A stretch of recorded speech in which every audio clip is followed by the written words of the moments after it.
This one has some sweet moments and some weird stuff, and it all happens in one night.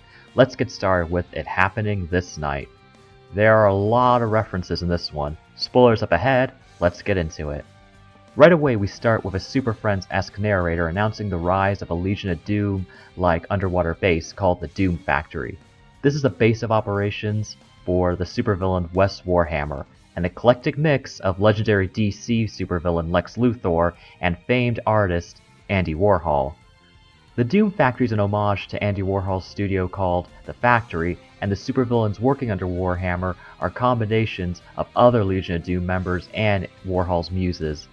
My favorite member of the Doom Factory is Serpentine, the sassy guy, mostly because he actually has lines. They are avant-garde supervillains and have a unique approach to arching, which we'll get into in a bit. Warhammer's next target is Dr. Venture. I'm not a fan of the Warhammer character. He has this cadence to his speaking where he stops and just says and is very indirect when he's talking to people. It gets old pretty fast. Anyway, Dr. and Mrs. the Monarch is speaking to the Council of 13 via hologram, urging them to call off the Warhammer Arch. They are skeptical that Dr. Venture could be the Blue Morpho. Phantom Limb even calls him the world's laziest super scientist. However, Dr. and Mrs. the Monarch is adamant that he is actively killing villains as the Blue Morpho. She says she knows it's him, based off the surveillance footage they illegally obtained. When Phantom Limb says that the video shows that Dr. Venture and Brock wouldn't have had enough time to change their clothes, Dr. and Mrs. Monarch says that she can change her clothes in that time. This doesn't line up with how she is usually portrayed. Usually she is the level-headed one and doesn't jump to conclusions. The other council members tell her that her husband's obsession with Dr. Venture is rubbing off on her and urge her to take the day off. Come the next episode, and these positions are reversed. The Monarch encourages his wife to enjoy her day off. She dresses in a farm girl outfit to indulge in some foreplay with her husband, and when her back is turned, he knocks her out with a Blue Morpho tranquilizer dart. We don't see her again until the stinger of the episode.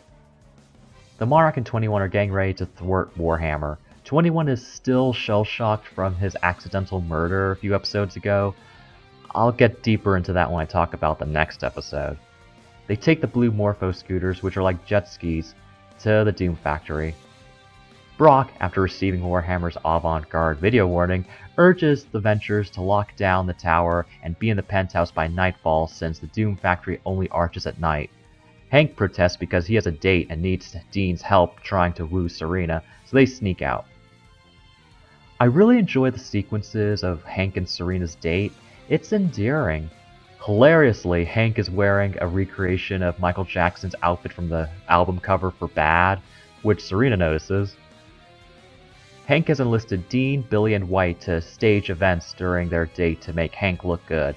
First up, we have White pretending to be a mugger with a knife, who gets scared off by Hank's dance moves.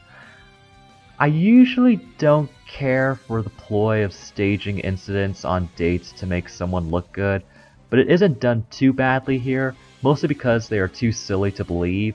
I mean, Hank employed an albino and a short guy with a big head and eye patch, and the two are still having a good time on their date anyway.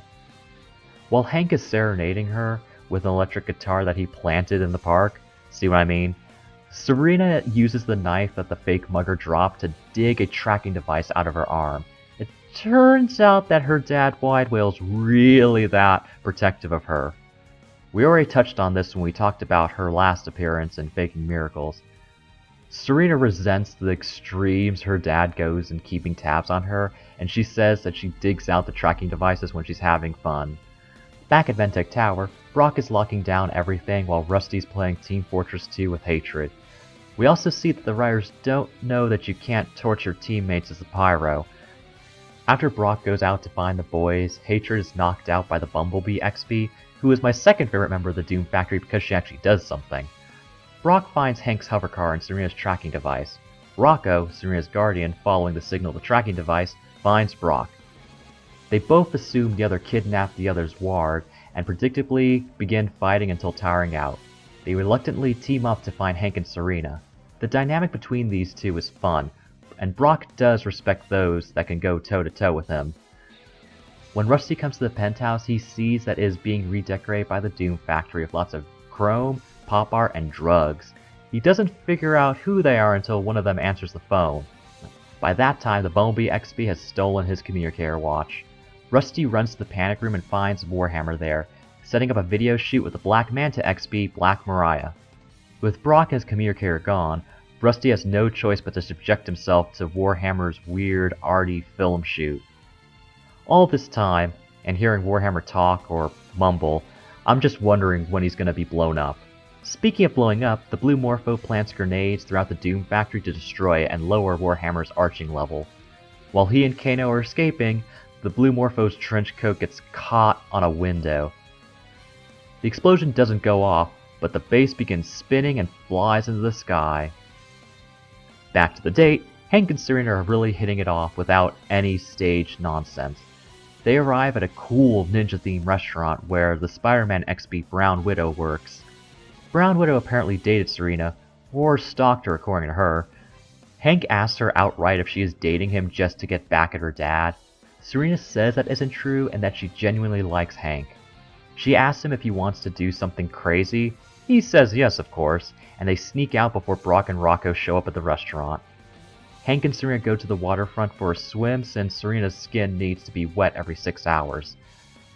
My guess as to why this is and why she has gills is that Widewell mated with a normal human woman, but his mutated DNA affected Serena's DNA.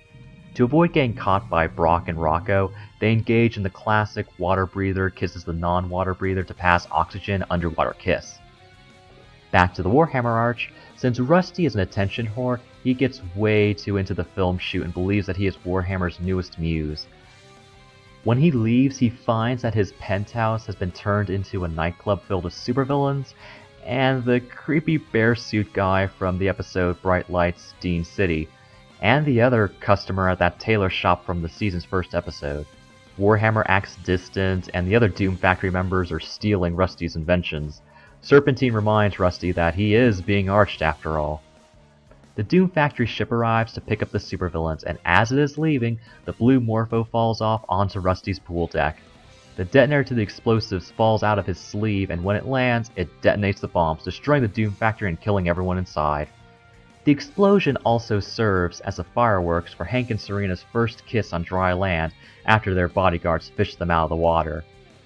In the stinger, Dr. and Mrs. the Monarch wakes up and pulls out the tranquilizer dart. She finds her husband with a dart in his arm, clearly faking it, and is genuinely concerned for him as well as furious that the Blue Morpho was in their bedroom. Phantom Limb calls her to tell her that she was right about the Blue Morpho. Stay tuned for the next vlog where I go deep into character inconsistencies, plot holes, and fan theories. Thank you so much for watching. Please subscribe to my channel and follow me on Twitter @GamingGenji for updates on new videos. I'll see you all next time.